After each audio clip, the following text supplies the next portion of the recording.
అండి నేనండి మీ news presenter కళ్యాణిని. ఇది వచ్చేసి థాయ్ మ్యాంగో అండి.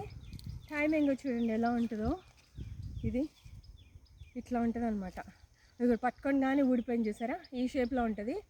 ఇది సంవత్సరానికి 3 క్రాప్స్ వస్తుంది అనమాట. కట్ చేసుకొని కోసుకొని తింటమే బాగుంటుంది అని అంటారు. బట్ ఇంతవరకు నేనైతే ఎప్పుడూ టేస్ట్ చేయలేదు. చూస్తాను. ఇది ఒక్క కాయ పండిందండి, దీనికి అంత పెద్ద క్రాప్ రాలేదు, ఒక 10 కాయల దాకా వచ్చాయి. ఇదిగోండి ఇక్కడ ఇంకొక కాయ పండింది, వస్తాను. ఇదిగో 2 కాయలు. ఇంకొక కాయ కూడా పండిందండి. యా, కాయలు చెట్టుకి రాలి పడిపోతున్నాయి. యాక్చువల్లీ నెక్స్ట్ టైం కొయ్యొచ్చులేండి. ఇది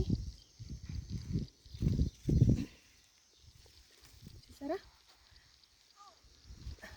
ఎలా ఉన్నాయండి? మా థాయ్ మ్యాంగో బాగుందా? నచ్చిందా? నచ్చితే లైక్ చేయండి, షేర్ చేయండి, సబ్స్క్రైబ్ చేయండి, బెల్ ఐకాన్ ప్రెస్ చేయండి. మొక్కల్ని నాటుదాం, పర్యావరణాన్ని కాపాడుకుందాం.